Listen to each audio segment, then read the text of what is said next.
사람의 영광과 하나님의 영광이라는 제목으로 하나님의 말씀을 전하도록 하겠습니다. 우리 이 둘이 하나가 되어가는 경우도 있지만 또 이 하나가 되지 못하고 대립된 상황 속에 우리가 마주할 때도 있습니다.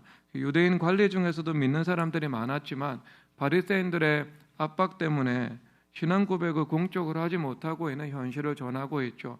이것은 당시 유대 고대 사회만 있는 것이 아니고요. 역사가 존재하고 인류가 존재하는 모든 시간과 공간 속에서, 그러니까 오늘날도 나타나는 현상입니다. 여론 재판이나 마녀 사냥도 같은 종류이죠. 대중들이 그 사물의 앞뒤를 생각하지 않고 맹목적으로 실수한 사람들, 과오를 범한 사람들을 공격하는 것을 볼 때가 있죠. 우리가 사물의 깊고 넓은 차원을 고려해서 살펴보아야 하거든요. 그런 방식으로 말을 하기 위해서는 적지 않은 용기가 필요합니다. 또 18세기 프랑스 혁명이 있을 때 이성이라는 우상을 숭배를 했죠. 그래서 프랑스 안에서 하나님을 믿는 믿음을 몰아내고 인간의 이성을 신으로 고백하는 그 의식까지도 그 과정에서 수행이 되었습니다. 그래서 기독교 신앙을 가지고 있는 사람들은 공개적으로 자신의 신앙을 고백하거나 아니면 그 혁명하는 사람들에 의해서 압박을 받을 때 본인의 신앙 양심에 입각해서 택하면 죽음을 감수해야 했습니다. 그래서 당시에 프랑스에서 재판 없이 혁명 분저로 몰려서 죽임을 당한 사람들만 약 14만 명이 달하는 거죠. 그러니까 그때 사회로부터 오는 압력과 압박에 굴복하지 않고 믿음으로 신앙 고백을 한다는 것은 아마 상당한 믿음이 요구되는 일일 것입니다. 그러니까 이런 상황은요, 어느 시대에나 존재할 수밖에 없죠. 그래서 온 사회 80%, 90%가 한 방향으로 나가고 있을 때 내가 하나님의 말씀을 믿는 믿음으로, 그리고 분명한 말씀에 입각한 신앙 양심으로 신앙을 고백할 수 있는 것, 이것은 세상을 이기는 믿음이 필요할 것입니다. 그러니까 우리는 이 신앙을 고백하기 위해서는 그러한 믿음도 필요하고 또한 성경에서는 지혜도 필요하다고 가르치고 있습니다. 느헤미야서 2장 16절 다 함께 읽도록 하겠습니다.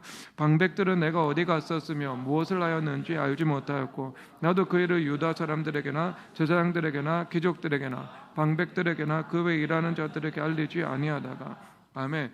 예루살렘 성벽 재건은요, 국가적인 난제였습니다. 성전 건축은요, 성벽 재건이 마무리되어야 완성될 수 있습니다. 여러분, 근정전이 있는데 경복궁 담벼락이 없습니다. 여러분, 상상할 수 있겠습니까? 근정전이 보호가 되지 않겠죠. 그러니까 성전이 있으면 그 성전은 성벽 재건으로 완공되는 것이었습니다. 성전은 완성되었는데 100년이 지나도록 내 외부의 많은 이유 때문에 성벽이 재건되지 못하고 있었습니다. 100년 동안 실현되지 않으니까 유대인들 안에서도 부정적이고 패배주의적인 분위기가 팽배했습니다.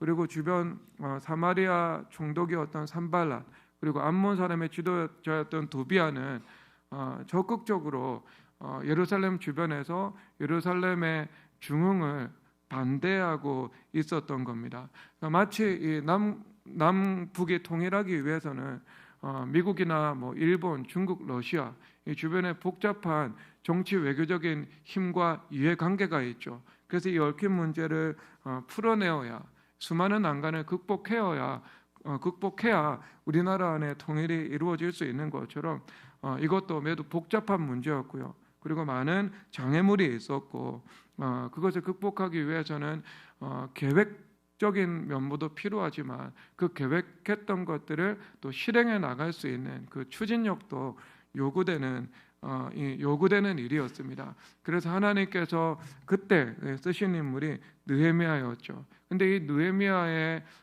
이 지혜 그리고 이 주도 면밀함이 긍정적인 면에서 드러나고 있는데요. 예루살렘 성벽을 재건하기 위해서 예루살렘 이 성 주변을 시찰을 했죠.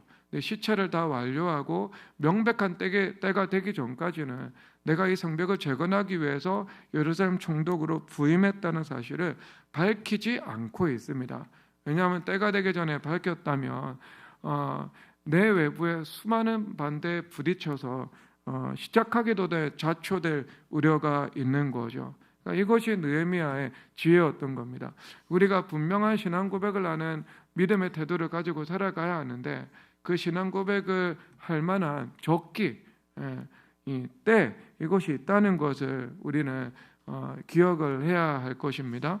그럼 역사적으로는요, 우리나라가 하나에 척결했잖아요. 만약에 군내 이 사조직이 군 주요 보직을 다 장악하고 있는데요, 나는 하나에 척결할 것이다라고 말하면서 척결하면은요, 그 이것은요, 좌초될 수 있습니다. 저항이 있을 수 있고요. 이런 일들은 정광석화처럼 해내야 되는 거죠. 그래서 주요 포스트에 있는 장군들 바로 보직 해임을 하고, 그 다음에 새로운 지휘권자를 보내어가지고요, 순차적으로 그 다음부터 위로부터 아래로까지 그 척결을 진행해 나가야 하는 것이지 않겠습니까? 이와 같은 일이다라고 보면 될 겁니다. 여러분, 김호근 목사님께서 미국의 그 연합감리교회에서 목회를 하고 있을 때 동성애에 관한 자신의 입장을 백인 목사님들에게 밝히지 않았습니다. 의도적으로요. 그래서 백인 목회를 담임하면서 그 30명 있는 교회에 부임을 해서 한 120명 정도까지 부흥을 할 수 있었고, 또 감독의 지시로 시카고에 있는 한인 교회에 담임 목사로 부임을 할 수가 있었던 겁니다. 근데 연합감리교 총회에서 동성애를 지지하는 측은 교단에 남고 반대하는 측은 나가기로 결의를 냈습니다. 그리고 그때 성도들을 설득해서 건축했던 성전을 내려놓고 교단을 탈퇴하기로 했죠. 그러니까 그 연합감리교의 악한 지도자들이 그때 김호근 목사님이 동성애를 반대한다는 것을 알게 되어 가지고요, 성도들의 의사를 완전히 무시하고 담임 목사직에서 해임 시도를 했죠.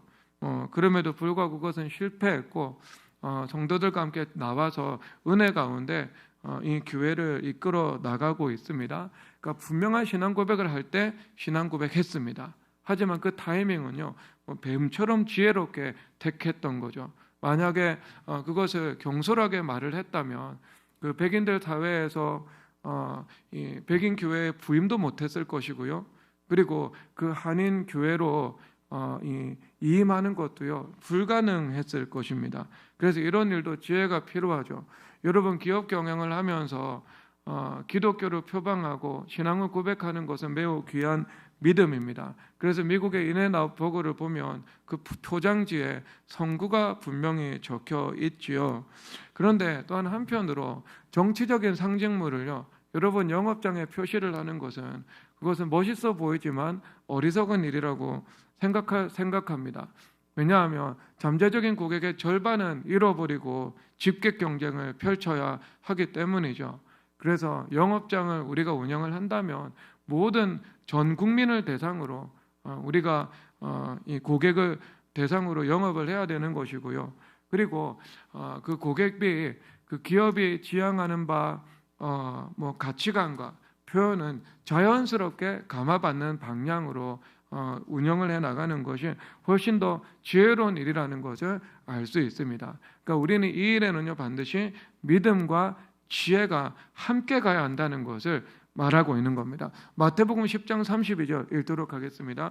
누구든지 사람 앞에서 나를 시인하면 나도 하늘에 계신 내 아버지 앞에서 그를 시인할 것이요, 누구든지 사람 앞에서 나를 부인하면 나도 하늘에 계신 내 아버지 앞에서 그를 부인하리라. 그래서 하나님께서 사람들 앞에서 분명히 신앙을 고백할 기회가 있으면 신앙 고백해야 하나님께서 그 사람도 시인하신다라고 말씀을 하고 있는 거죠. 그러니까 여러분, 내가 삶을 살아가는 영역은 나의 정체성이잖아요. 정치를 하고 연예인을 하고 기업을 경영하고 그렇게 할 때 내 신앙을 고백할 수 있어야 됩니다. 그럴 때 하나님께서 그의 연예 활동, 그의 기업 활동, 그의 정치적인 사명, 그것도 예수님께서 시인해 주실 수 있는 거죠. 그리고 나서 이것은요, 우리의 뿌리로 들어가면 사람의 영광과 하나님의 영광을 추구함이라는 본질적인 문제 앞에 서게 됩니다. 43절 다 함께 읽도록 하겠습니다. 그들은 사람의 영광을 하나님의 영광보다 더 사랑하였더라. 아멘. 이 관리들이죠. 이것은 원어로는 지도자를 의미하고 있거든요. 하나님께서 이스라엘 사회 속에서 지위를 주시고 지위를 통해서 발생되는 영향력을 허락하신 사람들이었습니다. 근데 그들이 고백하지 않는데 하나님의 영광보다 사람의 영광을 더 사랑했기 때문입니다. 믿음은 있으나 사람의 영광을 더 사랑했다라고 분명히 그들의 현 주소를 주님께서 진단하고 계십니다. 여러분, 사람의 영광과 하나님의 영광이라는 것이 같이 움직일 때도 있습니다. 로마서 14장 17절과 18절 읽겠는데요. 하나님의 나라는 먹는 것과 마시는 것이 아니요 오직 성령 안에 있는 의와 평강과 희락이라. 이로써 그리스도를 섬기는 자는 하나님을 기쁘시게 하며 사람에게도 칭찬을 받느니라. 아멘. 성령 하나님 안에 있는 의라고 말을 하고 있죠. 그러니까 그 뿌리, 그 충만이 성령 하나님이 되어야 한다, 이것을 말씀하고 있습니다. 성령 충만하지 않으면 의도 율법적 의죠. 그리고 희락도 쾌락이 될 것이고요. 평강은요 거짓 평강이 될 수 있겠죠. 기반은요 성령 충만함입니다. 그래서 성령 하나님 안에서 의의 열매, 평강의 열매, 희락의 열매를 맺으면 이것이 하나님을 기쁘시게 할 뿐만 아니라 사람의 칭찬도 온다, 이렇게 전하고 있네요. 그러니까 함께 갈 수 있는 거죠. 그러면 여러분, 의, 평강, 희락이라는 열매는 결코 간단하지 않습니다. 여러분 안에 죄죽임이 있어야 되고 두려움과 불안이 없어야 되고 마음 가운데 상황하고 상관없는 늘 하나님의 기쁨이 내 안에 이게 풍성해야 되는 것을 말씀을 하고 있는 거죠. 행복하기도 해야 되는 거죠. 그러면 이것은요 내면의 본질이 혁신되어서 우리의 전존재가 거룩해지는 방향으로 매우 적극적으로 진행해 나가고 있는 것을 말씀을 하고 있는 겁니다. 그래서 여러분, 우리의 의를 방해하고 평강을 도둑질하고 그리고 희락을 공격하는 각종 죄와 각종 죄의 권세인 원수마귀들과의 싸움이 있는데 그 싸움에서 우리가 이기는 자가 되어야 한다는 것을 말하고 있는 겁니다. 승리하고 승리해 나가고 있는 거죠. 그러면 그 내면의 본질이 변화되면서 나를 둘러싼 영적인 분위기도 함께 변화되는 것을 말씀을 하고 있는 거예요. 영적인 분위기가 변화되는 거야. 내가 슬픔이라는 영적인 분위기에서 기쁨이라는 영적인 분위기, 두려움이라는 영적인 분위기에서 믿음이라는 영적인 분위기, 음란이라는 영적인 분위기에서 성결이라는 영적인 분위기, 이렇게 내면의 본질이 계속해서 점진적으로 변화되어 나아가는 것을 말씀을 하고 있는 거죠. 그게 영적인 분위기의 변화이지 않겠습니까? 그럴 때 어떤 외부적인 현상이 나타나는가? 출애굽기 11장 2절에서 3절 이렇게 말씀하십니다. 백성에게 말하여 사람들에게 각기 이웃들에게 은근 패물을 구하게 하라 하시더니 여호와께서 그 백성으로 애굽 사람에게 은혜를 받게 하셨고 또 그 사람 모세는 애굽 땅에 있는 바로의 신하와 백성의 눈에 아주 위대하게 보였더라. 아멘. 하나님께서 출애굽 10대 재앙을 통해서 애굽의 신들을 하나님의 권능으로 심판하시잖아요. 그것은 애굽의 신들을 심판한 겁니다. 영적인 전쟁을 표상을 하고 있는 거죠. 그래서 애굽의 우상 숭배를 통해서 영광받는 거짓 신들을 모세는 믿음으로 그리고 하나님의 권능으로 심판한 것을 말씀을 하고 있습니다. 그런데 그 결과 어떤 현상들이 나타나는가? 하나님의 사람 모세가 애굽 사람들의 눈에 위대하게 보였더라, 즉 크게 보였더라라고 말씀을 하고 있는 거죠. 그리고 그래서 애굽 사람들이 이스라엘 백성들에게 은근 패물을 내어주는 그 장면을 말씀을 해주고 있습니다. 그래서 여러분, 분위기가 반전된 거죠. 애굽 사람들이 이스라엘 백성들을 핍박하다가 이스라엘 백성들을 존대하는 거죠. 모세를 하찮게 여기다가 모세를 크게 여기기 시작한다라고 말씀을 하고 있는 겁니다. 그래서 이런 결과로 하나님께서 사람의 영광과 하나님의 영광, 그러니까 사람의 영광이라기보다는요 하나님의 영광과 사람의 칭찬이 함께 갈 수도 있는 것을 말씀을 하고 있는 겁니다. 그러니까 이것을 시편 23편 5절에서 이렇게 한 번 더 말씀하시는데 주께서 내 원수의 목전에서 내게 상을 차려주시고 기름을 내 머리에 부으셨으니 먹으니 내 잔이 넘치나이다. 아멘. 그러니까 내게 기름을 부어 주신 거예요. 하나님께서 원수 앞에서 내게 기름을 부어 주신 거예요. 그래서 이것은 왕적 제사장적 그런 종기를 주님께서 우리에게 허락해 주신 것을 말씀을 하고 있는 거죠. 그 기름 부으심. 여러분 그 이미지를 생각을 한번 해보시기를 바랍니다. 하나님께서 은총을 베풀어 주셨다. 이것이 그 은총이 명확하게 드러나고 있다. 이것으로 우리가 이해를 할 수 있는 것입니다. 우리 교회 성도님들도 점진적으로 하나님의 영광과 그런 사람의 칭찬이 로마서 14장 17절의 말씀이 함께 이루어져 나가기를 주 예수 그리스도의 이름으로 축복합니다. 그런데 하나님의 영광과 세상의 영광이 대립되는 순간도 적지는 않습니다. 그래서 우리 그때는 하나님의 영광을 택해야 할 때가 분명히 있죠. 요한일서 4장 5절과 6절 읽겠습니다. 그들은 세상에 속한 고로 세상에 속한 말을 하며 세상에 그들의 말을 듣느니라. 우리는 하나님께 속하였으니 하나님 아는 자는 우리의 말을 듣고 하나님께 속하지 않은 자는 우리의 말을 듣지 아니하나니 진리의 영과 미혹의 영을 이로써 아느니라. 아멘. 세상에 속한 자는 세상의 말을 듣습니다. 하나님께 속한 자는 하나님의 말씀을 듣습니다. 세상에 속한 자는 하나님의 말씀을 듣지 않고요. 하나님께 속한 자는 이제 세상의 말을 듣는 위치에서 떠나서 하나님의 말씀을 듣는 자리로 옮겨야 하는 것을 말씀을 하고 있는 거죠. 여러분 프레드 머큐리의 유명한 노래 알고 계시죠? We will rock you 하는 음악 있잖아요. 자극적이고 우리를 사로잡는 힘을 가지고 있는 음악입니다. 근데 우리가 주의해야 될 것은요, 락 깨트리다, you 너. 그럼 무엇을 깨트린다라는 것인가? 이것이 더 중요하지 않겠습니까? 여러분 기독교인은 프레드 머큐리의 영화를 보면서 감동의 눈물을 흘려서는 안 됩니다. 그러면 예수님께서 안타까워하시는 이 마음을 가지실 것입니다. 그럼 우리가 너를 깨트린다고 했을 때 그 너는 어떤 대상인가 하는 것을 우리가 예수님을 사랑한다면 생각해 봐야 되지 않겠습니까? 노래 자체에는 그 구체적 대상을 모호하게 가려놓고 있는 것 같습니다. 하지만 그렇지 않죠. 우리 사상을 알고 영적인 것을 아는 사람들은 무엇을 의미하는지 여러분 그것을 우리가 다 알 수 있습니다. 여러분 니체가 자라투스트라는 이렇게 말했다라는 책이 있거든요. 그 책에서 이렇게 말을 하고 있습니다. 선과 악이라는 것은 예언가들의 주위를 맴돌고 있는 망상의 수레바퀴에 불과하다라고 주장을 하고 있습니다. 그러니까 선과 악이라는 것은 망상이고 알려지지 않았다라는 주장이죠. 그래서 우리는 가치의 파괴자가 되어야 하고 새로운 가치의 창조자가 되어야 한다라고 멋있는 말을 하고 있습니다. 새로운 가치의 창조자가 되어야 한다. 그런데 여러분 그가 파괴하고자 하는 가치는요, 성경의 기초를 두고 있는 그리고 성경의 연장선에서 서구 사회가 전통적으로 가지고 있는 선과 악에 관한 가치, 이것을 말씀을 하고 있습니다. 그리고 새로운 가치를 말하니까 매력적으로 보이죠. 하지만 가치라는 말 자체가요, 선과 악이라는 전제가 없으면 성립이 불가능한 말입니다. 예를 들어서 이웃을 사랑하는 것은 선이고 도둑질하는 것은 악이다라고 말을 하죠. 그럴 때 이웃을 사랑하는 것에 가치를 두고 도둑질하는 것에 가치를 두지 않고 살아가게 되는 겁니다. 여러분 그럴 경우에 가치를 파괴할 경우에는요, 그 가치라는 말 자체를 사용해서는 안 되는 거죠. 그러면 그 니체의 가치는 무엇인가? 그것은요, 네가 원하는 것을 하라는 데 의미를 두고 있는 겁니다. 예를 들어서 여러분 다른 사람을 의식하지 말라라고 이야기를 하고 있죠. 기독교도 그런 말을 합니다.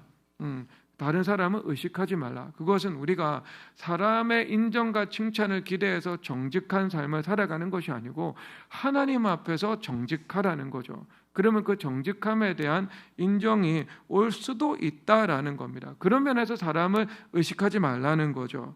그런데 니체는요, 똑같이 사람을 의식하지 말라고 합니다.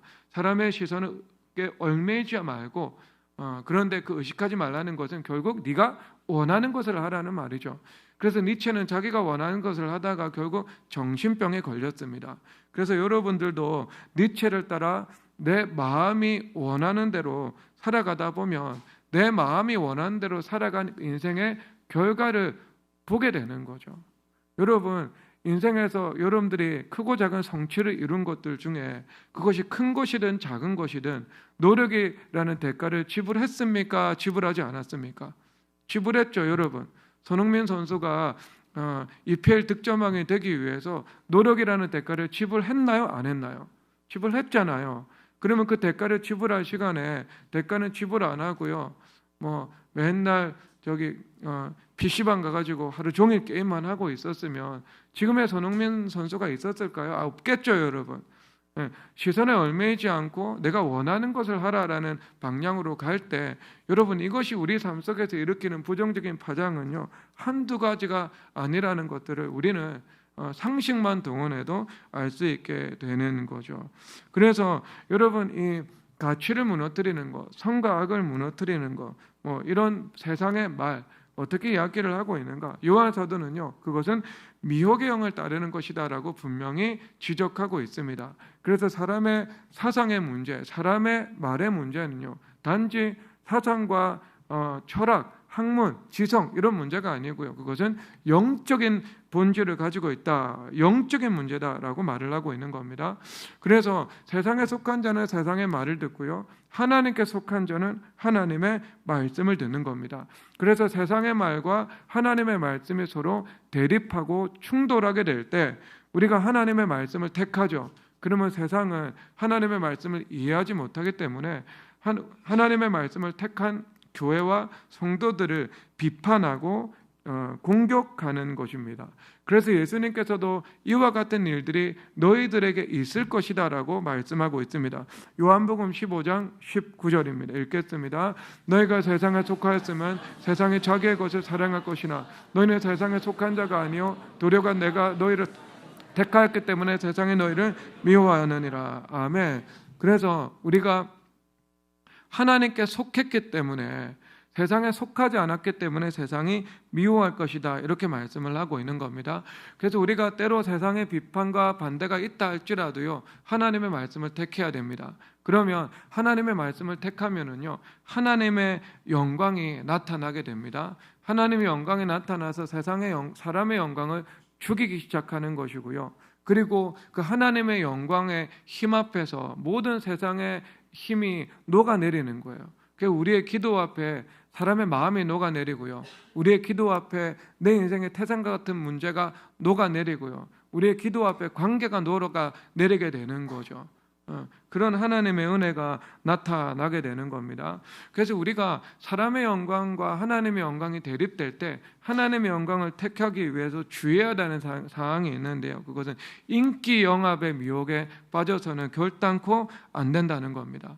여러분, 성도들은 한 특정 막시스트를 존경한다는 말을 할 수 있습니다. 모를 수 있으니까요. 그러나 목회자가 강단에서 분명한 막시스트를 존경한다고 말을 합니다. 그것은요, 사상의 주의를 기울이지 않거나 아니면 인기 영합이죠. 세상에 완호할 말을 한 겁니다. 교회 안에서 막시즘적 가치관을 가지고 살아가는 그 혼합주의자들이 인정을 할 만한 말을 한 거죠. 그것은 하나님보다 세상을 더 두려워하기 때문에 나타나는 현상입니다.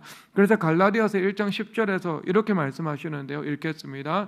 이제 내가 사람들에게 좋게 하랴, 하나님께 좋게 하랴, 사람들에게 기쁨을 구하랴. 내가 지금까지 사람들의 기쁨을 구하였다면 그리스도의 종이 아니니라. 아멘. 그러니까 사람들의 기쁨과 인정과 칭찬을 구하는 것이 내 의요, 내 목적이 된다면 그 인기 영합에 빠지게 되거든요. 그래서 영적인 포퓰리스트의 길을 걸어가게 되는데 점점 여러분 그 미혹에 빠져들어가서 인기가 우상이 되고 명예가 자신의 신이 되는 일을 하게 됩니다. 그래서 계속해서요, 하나님과 하나님의 사람은 기뻐하지 않고 대중들과 세상은 좋아하는 말을 하게 되는 겁니다. 그래서 여러분, 철저한 신본주의자가 된다는 것은요, 영적인과 육적인 것이 대립하죠. 그래서 그 집에서 아버지와 아들, 시어머니와 며느리가 서로 불화하게 될 거다라고 말씀을 하는 것처럼 그런 불화하는 일들이 반드시 나타나게 되는 것입니다. 왜 느헤미야가 성벽 재건하려고 할 때 산발락과 도비아와 같은 외부의 사람만 반대한 것이 아니고요, 유대인들도 격렬하게 반대를 하고 있었던 것을 보고 있는 겁니다. 워낙 느헤미야 총독의 그런 이 힘과 리더십이 있었기 때문에요, 이것을 잠잠하게 했던 것이지 없었던 것은 아니다라고 말을 하고 있습니다. 그래서 우리가 그것을 감수하고 내가 그것에 대해서 십자가 원 앞에서 죽고 하나님의 말씀을 굳게 붙잡을 때 하나님의 영광이 나타나서 승리하는 역사가 나타나게 되는 겁니다.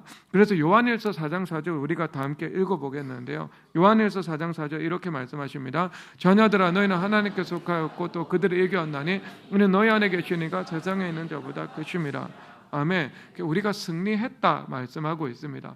우리 안에 계신 예수님께서 세상에 있는 그 원수 마귀보다 더 크신 분이기 때문에, 세상 자체보다 큰 분이기 때문에 우리가 말씀을 붙잡고 하나님의 영광을 택하며 십자가 은 앞에서 죽으면 하나님께서 내 인생의 모든 앞에 있는 난관과 시험과 방해들을 녹아내리게 하신다, 이것을 말씀을 하고 있습니다. 그럼 하나님의 영광으로 내 삶의 모든 것들을요 덮어버리는 역사가 나타나는 겁니다. 그래서 하나님을 두려워하면서 살아가면 하나님을 두려워하는 것이 내 주변의 모든 영역의 생수의 강으로 흘러가게 되는 것을 말씀하고 있습니다.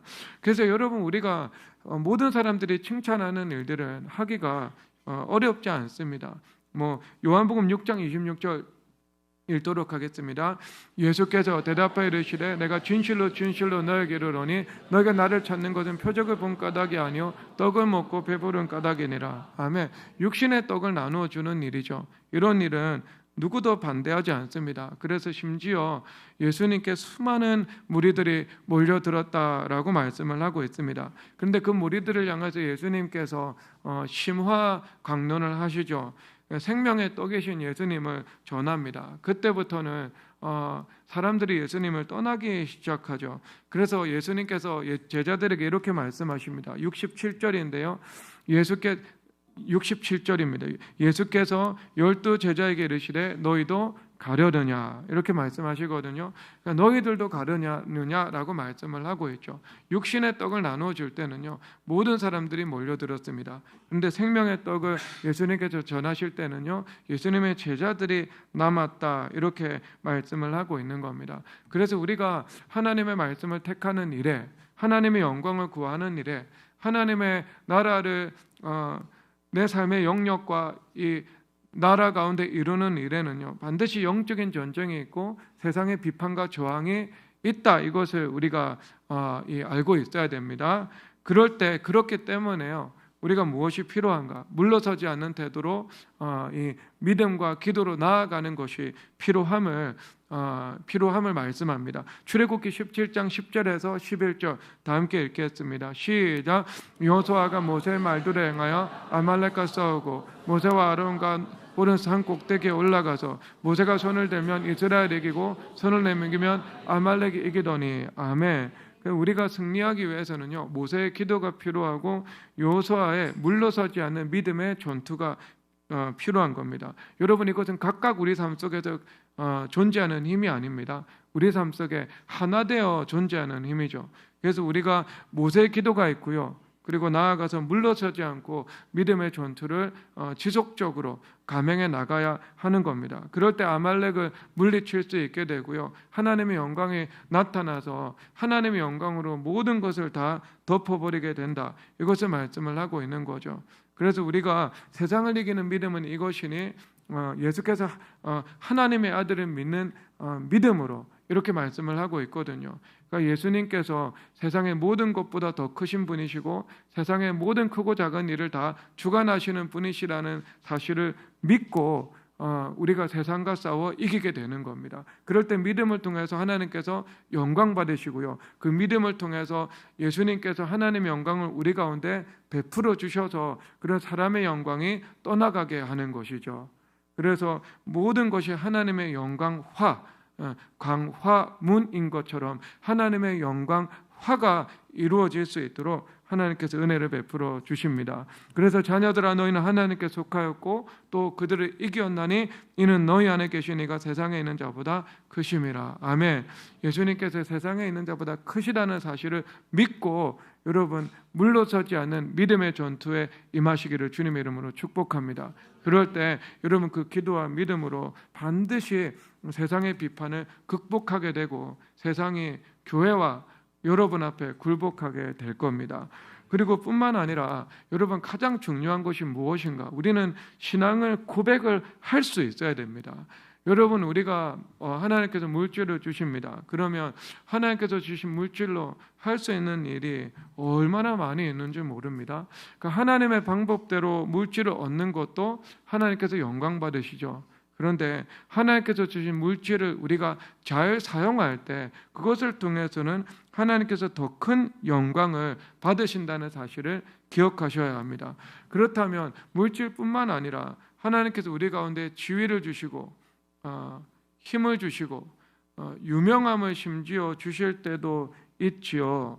그러면 여러분 그런 모든 것들을 잘 사용함으로 하나님 앞에 영광 올려드릴 수 있지 않겠습니까? 그래서 지위나 힘이나 유명함에는 영향력이 있거든요. 그러면 그 영향력을 하나님께 영광 올려드릴 수 있는 기회로 사용해야 하는 겁니다. 그것이 무엇이겠습니까? 신앙 고백의 힘이지 않겠습니까? 예를 들어서 어떤 연예인이나 스포츠 스타가 시상식에서 수상 소감을 발표합니다. 그럴 때 신앙은 개인적인 차원에서만 가지고 있고 공적으로 신앙 고백을 하지 않습니다. 그러면 예수님께서 영광 받으실 수가 없습니다. 영광 받으실 수가 없습니다. 여러분 예수님께서 혼자서 기도하는 것보다 두세 사람이 함께 기도할 때 주님께서 더 잘 응답해 주신다고 말씀을 하고 있잖아요. 왜? 혼자서 기도하고 혼자 응답받으면은요 그 영광의 시너지 이펙트가 나타나지 않습니다. 근데 혼자 개인적으로 간직하고 끝나는 거예요. 근데 여러분 하나님께서는요 늘 복음을 전파하기를 원하시잖아요. 예수님의 선하심과 아름다우심을 선포하기를 원하시잖아요. 그래서 시편에서 다윗이 늘 선포하라 선포하라 그는 선하시다 그는 인자하시다 선포하라 선포하라 말씀을 하고 있잖아요. 선포해서 증거하라는 거거든요. 그래서 많은 사람들이 만민들이 하나님의 선하심과 아름다우심을 알게 하라는 것이 주님의 명령인 거예요. 그러니까 두세 사람이 함께 기도를 드립니다. 그러면 여러분 영광이 3배가 되잖아요. 영광이.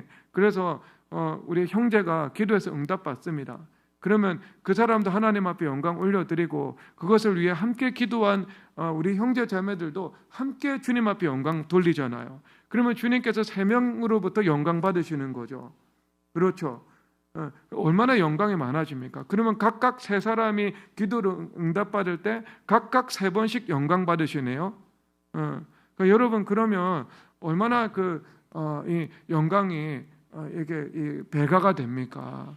주님께서 그것을 원하시는 거잖아요. 그러면 그 인터뷰나 시상식에 말을 하면서 지혜롭게 그리고 세련되게 예수님을 믿는 믿음을 고백할 수 있다면 하나님께서도 많은 영광을 받으시고 많은 사람들 앞에서 받으니까요. 그 말을 10만 명이 들으면 10만 명 앞에서 주님 영광 받으시는 거잖아요. 그리고 뿐만 아니라 그 10만 명에게 크든 작든 선한 영향력을 끼치게 되는 것이지 않겠습니까? 예를 들어서 핫한 기업가가 있습니다. 그런데 전혀 신앙 고백을 하지 않고 살아갑니다. 그러면 그 신앙 고백을 하지 않는다는 것 자체가 보여주고 있는 바가 무엇인가? 그냥 단지 기업을 경영하고 돈을 버는 데만 자신의 인생에 목적이 있다는 거죠. 그것 외에 예수님을 높이는 것, 하나님께 영광 올려드리는 것은 전혀 그의 삶과 상관없는 주제라는 것입니다.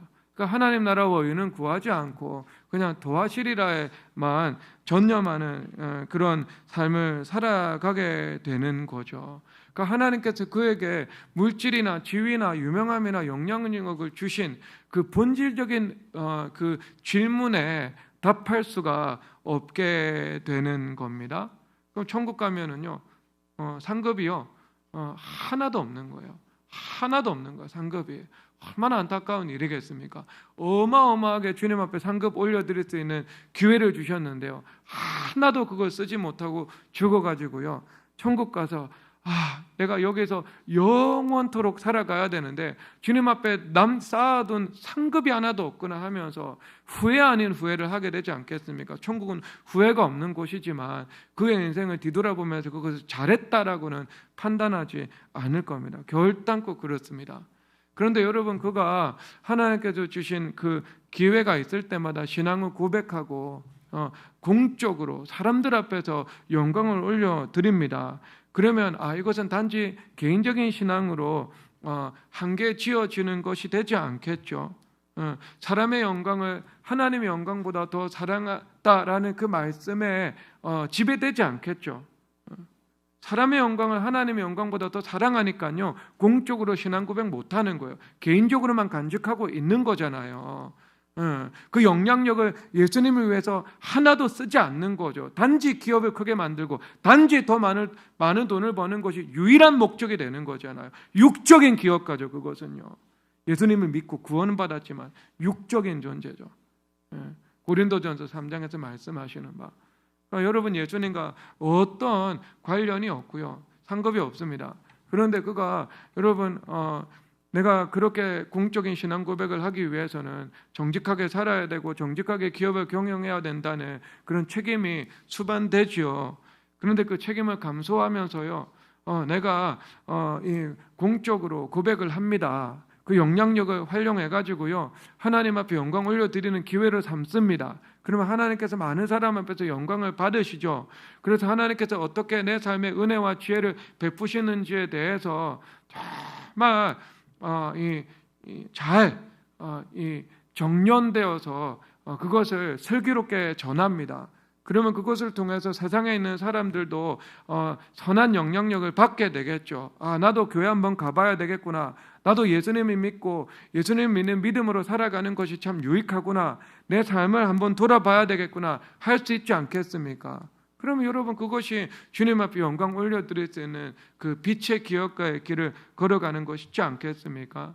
여러분, 하나님께서 여러분들에게 크든 작든 힘을 주시고 지위를 주시고 영향력을 주시고 물질을 주시고 심지어는 유명함을 주실 때, 여러분, 이것은 하나님께서 하나님 앞에 영광 올려드릴 수 있는 기회로 주신 것이라는 사실을 믿으시기를 바랍니다. 그래서 여러분 삶의 현장 속에서 언제나 예수님을 믿는 믿음을 공적으로 고백할 수 있는 그 믿음의 사람이 되시기를 주님의 이름으로 축복합니다. 그래서 고린도전서 10장 31절에서 그런즉 너희가 먹든지 마시든지 무엇을 하든지 다 하나님의 영광을 위하여 하라. 아멘. 주님을 찬양하시기를 축복합니다. 우리 다 함께 일어나서 비 준비하시니 예루살렘아 여호와를 찬양하라. 찬양하도록 하겠습니다.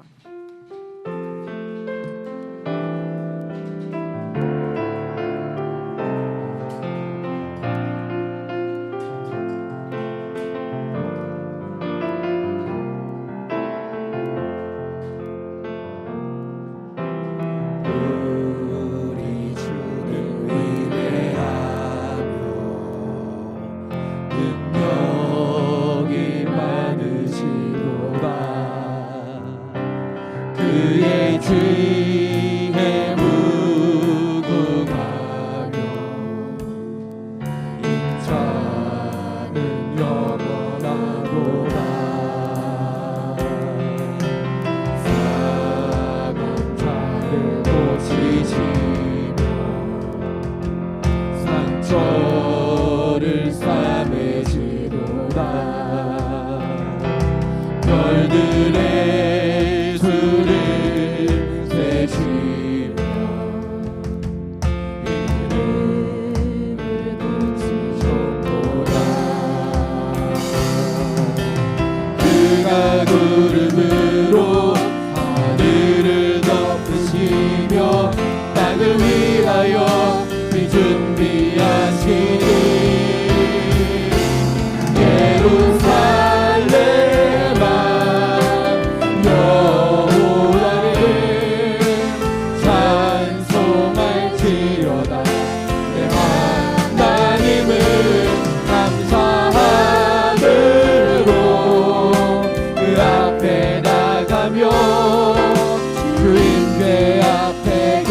예루살렘아 예루살렘아 여호와를 찬송할지어다 내 하나님을 감사함으로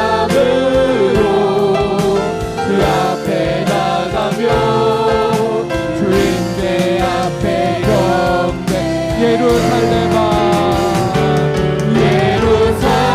예루살렘아 여호와를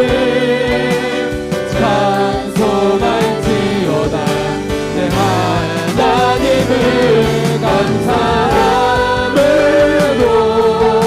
그 앞에 나가며 주의 예루살렘아 여호와를 예루살렘아 여호와를 찬송할지어다 내 하나님을 감사함으로 주 앞에 나가며 주인의 마지막 예루살렘아